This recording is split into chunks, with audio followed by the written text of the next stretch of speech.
Class. I hope you all are well at home. Okay.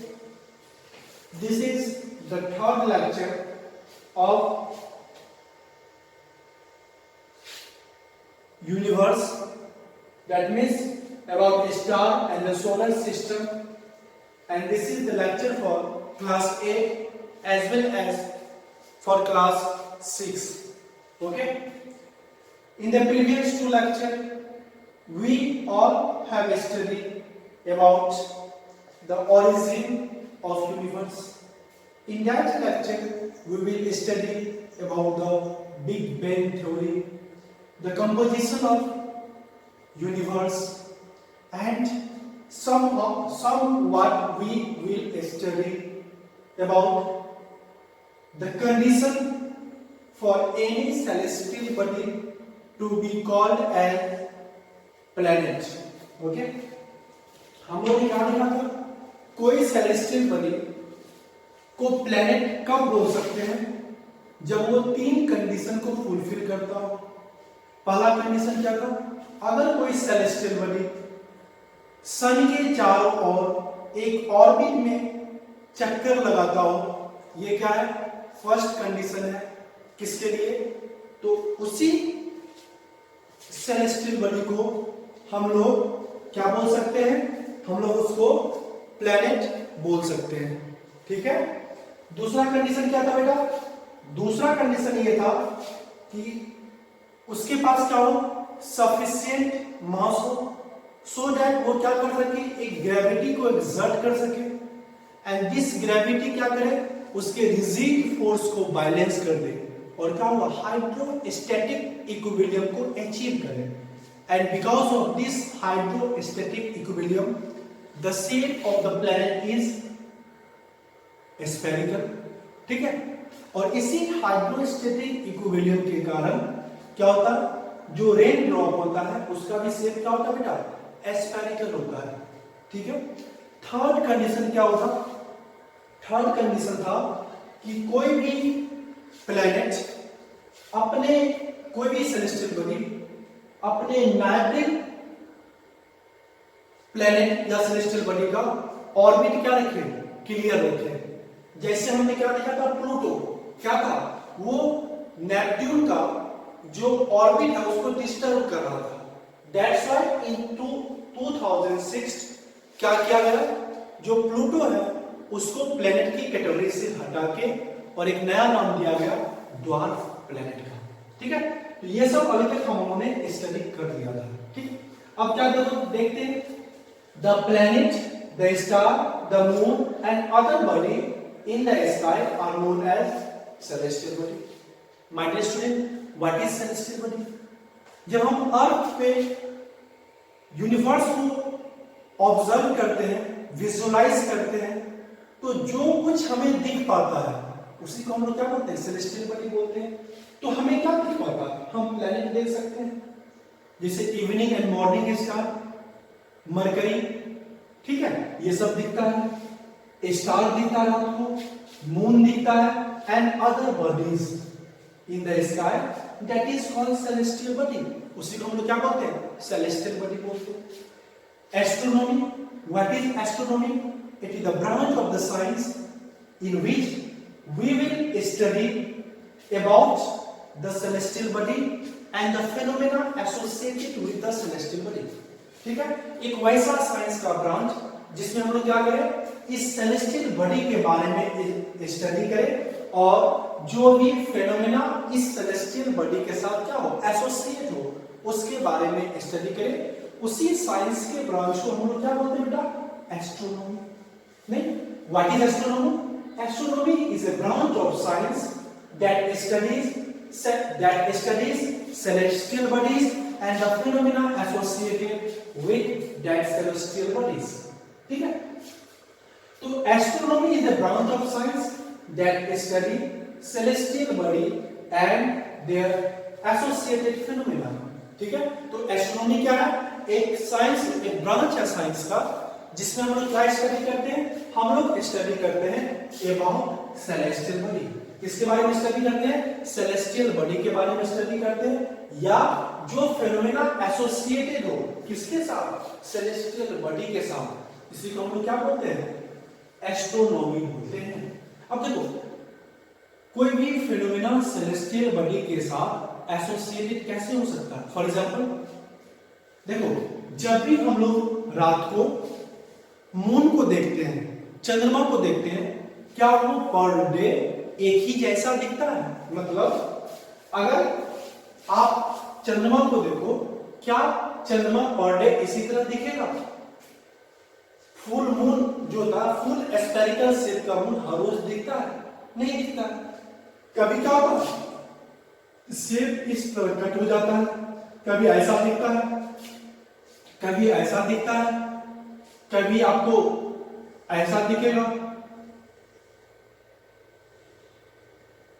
कभी इस तरह दिखता है, कभी आपको क्या दिखेगा, इस तरह का दिखेगा। मतलब ये क्या है, सेलेस्टियल बॉडी का शेप अलग अलग दिखता है। किसका? मून का। मींस ये क्या है, डिफरेंट डिफरेंट फेज में दिखना। ये क्या है, मून का एक क्या है, एक फेनोमेना एसोसिएटेड है जो मून से एसोसिएटेड है ना। तो ये इसी चीज को भी तो मैं ऑब्जर्व कर सकता हूं, इसी के बारे में भी तो पढ़ सकता हूं। ये सब क्या हुआ, सेलेस्टियल बॉडी के साथ क्या है, फेनोमेना एसोसिएटेड है। और इसी सब के बारे में हम लोग किसमें पढ़ते हैं, एस्ट्रोनॉमी में। किसमें पढ़ते हैं, एस्ट्रोनॉमी में। देखो the change in the shape of moon every day in one is one of the observation of the celestial body that we can make। ठीक है, हम लोग क्या कर सकते हैं, जो मून के शेप में हर रोज क्या होता है, एक चेंजिंग होता है, उसको हम लोग हर रोज ऑब्जर्व कर सकते हैं। तो ये जो चेंजिंग का ऑब्जर्वेशन है, ये क्या है, एक फिनोमेना है जो सेलेस्टियल बॉडी के साथ एसोसिएट हुआ है। तो इस सब के बारे में कहां पढ़ेंगे हम लोग, एस्ट्रोनॉमी में पढ़ेंगे। ठीक है, अब देखो क्या बोला है, the day on which the whole disc of the moon is visible is known as full moon day. जिस दिन आपको क्या हो, पूरा मून इस तरह से पूरा एक डिस्क शेप का मून दिखे, इसको हम लोग क्या बोलते हैं, मून है, इसको हम क्या बोलते हैं, फुल मून डे बोलते हैं, फुल मून डे बोलते हैं।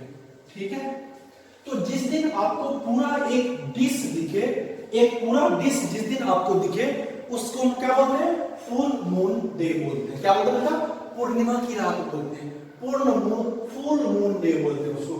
ठीक है, अब देखो various shape of the bright part of the moon seen during a month are known as phase of the moon।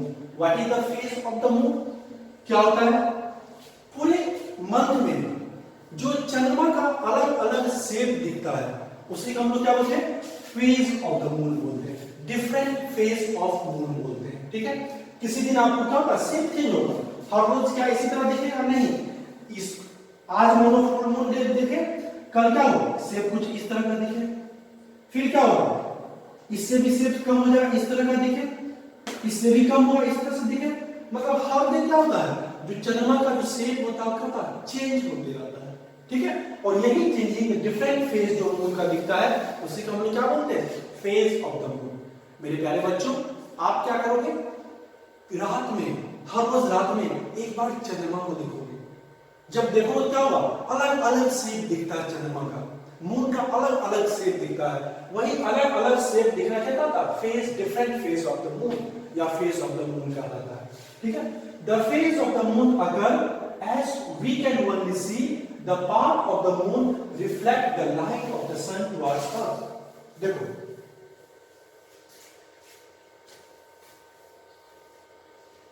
ये जो फेज ऑफ मून है, ठीक है, जो ये फेज ऑफ मून है, इसको हम लोग आगे बढ़ेंगे। अभी क्या बता रहा है कि the phase of the moon अगर as we can only see the part of moon that reflect the light of the sun towards earth. देखो हमेशा याद रखना बेटा, जो मून है, हम लोग जो है मून के एक ही पार्ट को देख पाते हैं, और मैक्सिमम हम लोग 59% ऑफ मून को सिर्फ और सिर्फ देख पाएंगे। ठीक है, कितना परसेंट मून के पार्ट को हम लोग देख पाते हैं? ओनली 59% पार्ट्स ऑफ मून क्या होता है, हम लोग के द्वारा विजिबल होता है। ठीक है, समझ में आया? और क्या होता है, एक ही पार्ट दिखता है। क्यों? ये इसलिए क्योंकि जो मून का जो रोटेशन है और रिवोल्यूशन है दोनों सेम है, 27 डेज एंड समथिंग लेता है। ठीक है, इसके कारण मून का सिर्फ और सिर्फ एक ही पार्ट हमेशा हम लोग देखते रहते हैं, और वो भी पार्ट कौन सा पार्ट, जिस पार्ट पे लाइट फॉल करता हो। ठीक है, और हम लोग क्या जानते हैं, सिर्फ और सिर्फ स्टार एक ऐसा सेलेस्टियल बॉडी है जिसके पास अपना लाइट होता है। स्टार को छोड़ के कोई और सेलेस्टियल बॉडी के पास अपना लाइट नहीं होता है। सन क्या है, स्टार है। हमारे सोलर सिस्टम का हेड कौन है, सन है, जिसके पास अपना क्या लाइट है। और जितने भी प्लैनेट हैं, जितने भी मून हैं हमारे सोलर सिस्टम में, उसको लाइट कहां से मिलती है बेटा, उसको लाइट कहां से मिलती है, सन से। ठीक है, मींस जो सन का रेज, मानो ये क्या है बेटा, सन है, ये मानो सन है, ये मेरा क्या मून है। ठीक है, जो पार्ट पे सन रेज फॉल करे, फॉल करने के बाद क्या करेगा, ये रिफ्लेक्ट बैक करेगा। ठीक है, तो जितना पार्ट पे सन रेज फॉल करे, रिफ्लेक्ट बैक करे, सिर्फ वही पार्ट क्या होता है, हम लोग उसको देख पाते हैं। ठीक है, वो क्या होता है, हम लोग के द्वारा विजिबल होता है। ठीक है, और मैक्सिमम हम लोग कितने पार्ट देख सकते हैं एट ए टाइम, 59% से अधिक मून के पार्ट को हम लोग देख ही नहीं पाते हैं। ठीक है, अब देखो, अब क्या करना है, फेज ऑफ द मून पढ़ना है। ठीक है, इसमें क्या करना है, जो मून में जो चेंज हो रहा है शेप में, उसके बारे में पढ़ना है। ठीक है, the various shape of the illuminated part of the moon as seen from the earth is called phase of the moon. ठीक है, what is the phase of the moon, जो मून का हर दिन अलग अलग शेप पृथ्वी पर से, अर्थ पर से दिखता है, उसी को हम लोग क्या बोलते हैं, फेज ऑफ द मून बोलते हैं। ठीक है, the cycle is about 29 days where it goes from full moon to new moon to full moon. Okay, अब इसी को देखते हैं, इस डायग्राम को देखो बेटा। ठीक है, इस डायग्राम को देखो बेटा। वेट, देखो ये मेरा अर्थ है ना। अब देखो यहां पे क्या हुआ, स्टार्टिंग से देखते हैं, गौर से देखो इस फिगर को, इसमें डिफरेंट फेज ऑफ मून दिख रहा है। ठीक है, देखो आज क्या है, ये क्या पूरा मून दिख रहा है, दिख रहा है ना, फुल मतलब क्या, इस पार्ट पे लाइट पड़ रहा है और इतना बड़ा पार्ट आपको अर्थ से दिख रहा है, जो कि मैक्सिमम क्या 59% हो सकता है। ठीक है, तो जिस दिन पूरा मून दिखे, इसको हम क्या बोलते हैं बेटा, फुल मून बोलते हैं। क्या बोलते हैं, फुल मून डे बोलते हैं। क्या बोलते हैं, फुल मून डे। अब क्या हुआ, लाइट का कुछ पार्ट कटना शुरू हो गया, और क्या हुआ, जो इतना दिख रहा था इससे थोड़ा कम, अब लाइट सिर्फ यही पार्ट आपको दिखेगा। कौन सा पार्ट, इस तरह का पार्ट कुछ दिखेगा। ठीक है, उसके बाद क्या हुआ, इसको क्या बोलते हैं, विनिंग गिब्स मून बोलते हैं। क्या बोलते हैं इसको, विनिंग गिब्स मून नाम है। ठीक है, इसके बाद क्या होता है, हाफ मून दिखता है आपको, इसको क्या बोलते हैं, लास्ट क्वार्टर हाफ मून बोलते हैं। क्या बोलते हैं, जिस दिन हाफ मून दिखे उसको क्या बोलते हैं, लास्ट क्वार्टर हाफ मून। क्या बोलते हैं बेटा, लास्ट क्वार्टर हाफ मून। ठीक है, और उसके बाद क्या होता है, और डार्क सरफेस हो जाए, जो ब्राइट सरफेस का हो हाफ से भी कम हो जाए। जब ब्राइट सरफेस जो हमको दिख रहा है वो हाफ से भी कम हो जाए, उसको क्या बोलते हैं, waning crescent moon. Crescent moon क्या बोलते हैं, waning crescent moon. Waning crescent moon में क्या होता है, हाफ से भी कम ब्राइट स्पेस, ब्राइट मून दिखता है। ठीक है, waning gibbous moon, gibbous moon, waning gibbous moon में क्या होता है, हाफ से अधिक पार्ट मून का ब्राइट होता है और वो हम देख पाते हैं। ठीक है, उसके बाद क्या होता है, देखो यहां पे पूरे डार्क स्पॉट दिखता है। क्या दिखता है, डार्क स्पॉट, जिसको हम क्या बोलते हैं, न्यू मून। क्या बोलते हैं बेटा, न्यू मून बोलते हैं। फिर क्या हुआ, फिर से देखो, अब डार्क क्या हुआ, कम होते, यहाँ पे क्या डार्क अधिक दिख रहा है, यहाँ पे क्या ब्राइट अधिक दिख रहा है। जब पूरे ब्राइट दिखता हो उसको क्या बोलते हैं, फुल मून डे। जब पूरे डार्क दिखता हो क्या बोलते हैं उसको, न्यू मून डे। क्या बोलते हैं, न्यू मून डे। फिर क्या हुआ, अब डार्क क्या हुआ, घटते गया, डार्क क्या हुआ, डिक्रीज हो गया। जो पूरे डार्क था थोड़ा कम डार्क दिखेगा, इसको क्या बोलते हैं, विनिंग स्क्रीन मून। क्या बोलते हैं, विनिंग श्रिकेन मून, विनिंग श्रिकेन मून। ठीक है, इसको क्या बोलते हैं। अब क्या हुआ, हाफ, फिर क्या हुआ, हाफ डार्क दिखेगा, हाफ ब्राइट दिखेगा, हाफ डार्क दिखेगा। इसको क्या बोलते हैं, फर्स्ट क्वार्टर मून। क्या बोलते हैं, फर्स्ट क्वार्टर हाफ मून। इसको क्या बोलते हैं, फर्स्ट क्वार्टर हाफ मून। फिर यहाँ पे तो फिर क्या हुआ, डार्क कम हो गया, ब्राइट दिखेगा, फिर यहाँ पे ब्राइट। ये क्या है, डिफरेंट फेज ऑफ मून है। ठीक है, अब देखो फुल मून, ये है फुल मून, ये क्या है, न्यू मून है। ठीक है, तो फुल मून से न्यू मून और न्यू मून से फुल मून का जो सर्कल है वो 29 डेज में कंप्लीट होता है। ठीक है, you must remember that the circle from full moon to new moon and new moon to full moon is completed in 29 days. ठीक है, ये जो फेज चेंज हो रहा है, एक सर्कल कितना दिन में कंप्लीट करता है, 29 डेज में। ठीक है, मतलब जो फुल मून से न्यू मून बना, फिर न्यू मून से क्या बना, फुल मून बना, क्या हुआ, एक सर्कल कंप्लीट हुआ। और इस एक साइकिल को कंप्लीट करने में कितना डे लगता है बेटा, 29 डेज। कितना डेज लगता है, 29 डेज। ठीक है, अब देखो इसी के बारे में बताया है ऊपर में। ठीक है, तो हमेशा याद रखना जो फेज है, ठीक है, जो फेज है वो एक साइकिल कितने दिन में मून कंप्लीट करता है, 29 डेज में। कितने डेज में कंप्लीट करता है, 29 डेज में। ठीक है, इसके बाद देखते हैं understanding the phase of the moon. ठीक है, अब क्या करना है, ये देखो डिफरेंट फेज मून का क्यों होता है, इसके बारे में स्टडी करना है। ठीक है, क्या स्टडी करना है, मून का जो है डिफरेंट फेज क्यों होता है, इसके बारे में स्टडी करना है। ठीक है, देखो the moon does not produce its own light but reflect the light of the sun. Okay, we all know that a star is the only celestial body which have its own light. जो celestial body में सिर्फ और सिर्फ star एक ऐसा celestial body है जिसके पास अपना लाइट होता है। इसलिए जो सन है, सन क्या है, एक स्टार है, इसलिए सन के पास क्या होता है, अपना लाइट होता है। ठीक है, और चाहे मून हो चाहे प्लेनेट हो, वो उसको लाइट कहां से मिलती है, फ्रॉम द सन से। ठीक है, तो मून क्या करेगा, जो सन का जो सनलाइट है, जो सन का सनलाइट है मून के ऊपर आके फॉल करेगा। ठीक है, जब फॉल करने के बाद क्या करेगा, मून सरफेस उस कुछ पार्ट ऑफ लाइट को रिफ्लेक्ट कर देगा, और जो पार्ट ऑफ लाइट रिफ्लेक्ट होगा वही सरफेस का विजिबल होगा। ठीक है, आप क्या करो, सनलाइट है, मिरर होगा आपके घर में, मिरर लेके क्या करना, सनलाइट के सामने रख देना। ठीक है, क्या होगा, अगर लाइट फॉल कर रहा है उस रे ऑफ लाइट को हम लोग बोलते हैं इंसिडेंट लाइट। और देखना जब वो मिरर पे फॉल करेगा, एक light, ray of light reflect back होगा, जिसको हम क्या रिफ्लेक्टेड लाइट बोलते हैं।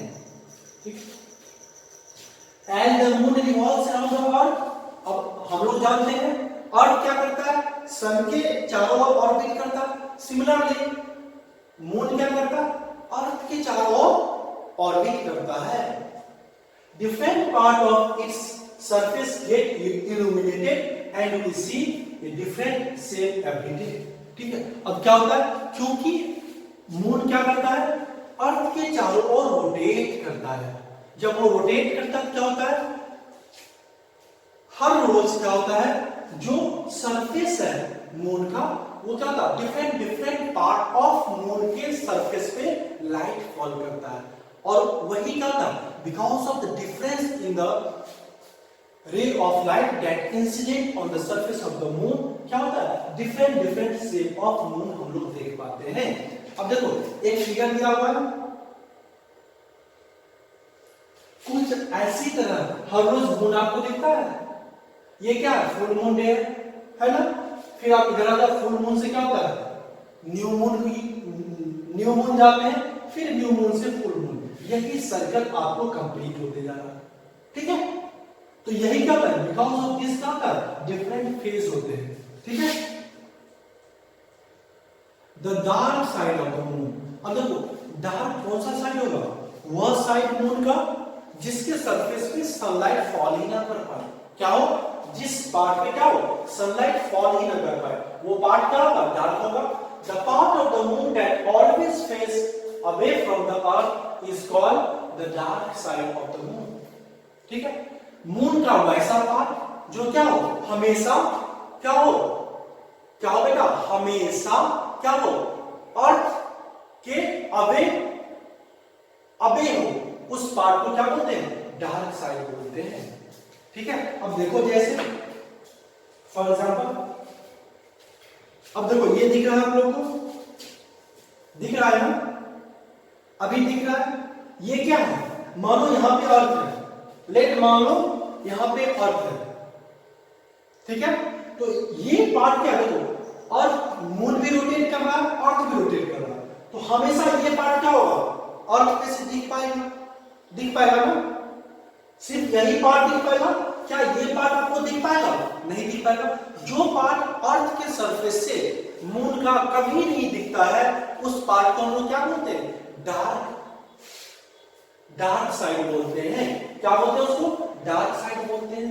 ठीक है, अब देखो याद रखो, डार्क साइड क्या होगा, वैसा surface of the moon which is never visible from the surface of the earth, that side is called dark side। जो अर्थ के सरफेस से मून का वह पार्ट, वह सरफेस जो कभी ना दिखता हो, उसको हम लोग क्या बोलते हैं, डार्क साइड बोलते हैं। ठीक है, मींस क्या है, कौन सा पार्ट नहीं दिखेगा, जो पार्ट क्या हो, अबे हो, किससे, अर्थ के सरफेस से, वही पार्ट तो हमको नहीं दिखेगा, and that part is called the dark side. Okay, the moon time period for rotation on its axis and revolution around the earth is approximately the same, that is 27.3 days. Therefore an observer always see the same face of the moon from the earth। अब क्या होता है, जो moon का rotation है और जो moon का रिवोल्यूशन है, मून क्या करता है, अपने एक्सिस पे भी रोटेट करता है और अर्थ के चारों ओर ऑर्बिट भी करता है। ठीक है, और अपनी एक्सिस पे रोटेट करने के लिए और अर्थ के चारों ओर ऑर्बिट करने में जो टाइम लगता है, वो क्या लगता है, इक्वल लगता है। और वो कितना लगता है, 27.3 डेज।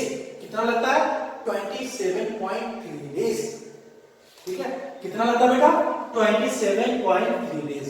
मतलब अर्थ का रोटेशन प्लस रिवोल्यूशन, जो उस मून का rotation on it's on axis, और जो मून का रिवोल्यूशन है किसके, अर्थ के चारों ओर, वो दोनों में जो टाइम लगता है वो इक्वल होता है।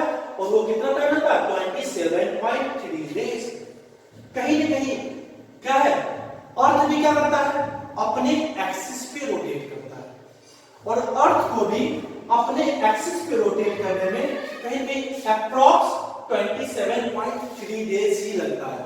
क्या लगता है, अर्थ को भी अपने एक्सिस पे रोटेट करने के लिए क्या लगता है, 27.3 डेज ही लगते हैं।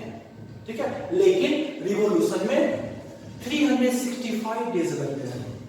ठीक है, तो देखो जो मून का रोटेशन में जितना टाइम लगे और अर्थ के रोटेशन में जितना टाइम लगे, दोनों टाइम क्या है, अप्रॉक्स सेम है। इसी कारण क्या होता है, हमेशा मून का एक ही पार्ट अर्थ पे से विजिबल होता है। क्या होता है, मून का हमेशा एक ही पार्ट अर्थ पे से विजिबल होता है। ठीक है, दूसरा पार्ट कभी विजिबल नहीं होता, वो हमेशा क्या होता है, अर्थ के सरफेस से अबे होता है, और वो कभी भी हमको नहीं दिखता है। इसका बेस्ट एग्जांपल देखो, सपोज करो दो ट्रेन पटरी पे से गुजर रहा है। क्या मैंने बोला, दो ट्रेन है। ठीक है, मान लेते हैं ये बेटा ट्रेन T1 है। ठीक है, ये क्या है, ट्रेन T2। क्या बेटा, ट्रेन T2 है। ठीक है, ठीक है। मान लो कि आप इस विंडो वाले खिड़की पे बैठे हुए हो, ठीक है।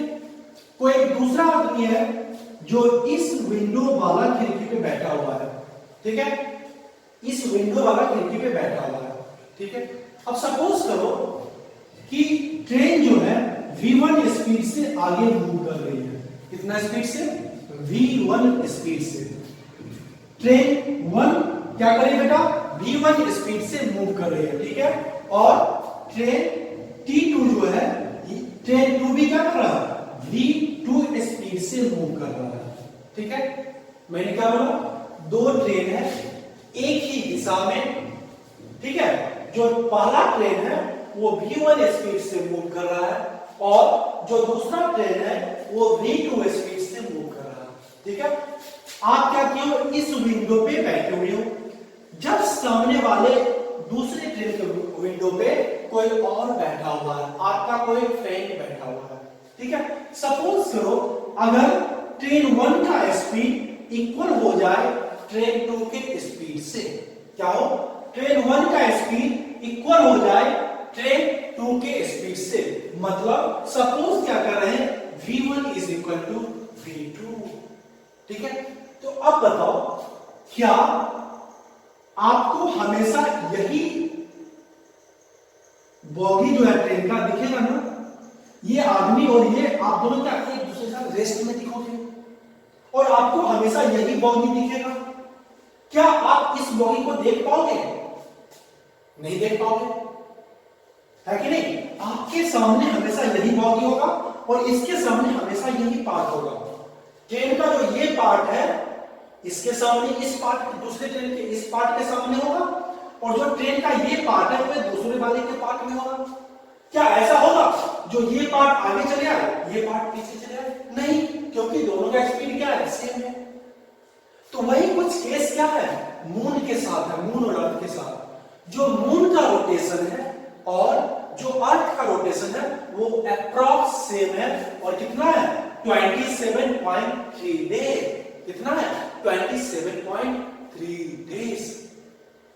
और इसके कारण क्या होता है? जो मून का जो है एक ही पार्ट हमेशा अर्थ पे से दिखता है, दूसरा पार्ट नहीं दिखता है। अब जो पार्ट नहीं दिख रहा है उसको हम लोग क्या बोलते हैं? Dark side. वो क्या है? मून अर्थ के सरफेस से अबे है। क्या है? अर्थ के सरफेस से अबे है। वो अर्थ के सरफेस से कभी भी नहीं दिख पाता है। वो अर्थ के सरफेस से कभी नहीं दिख पाता। क्यों? Because the rotation and of the moon and the rotation of earth is same, approximate है। कितना? 27.3 days।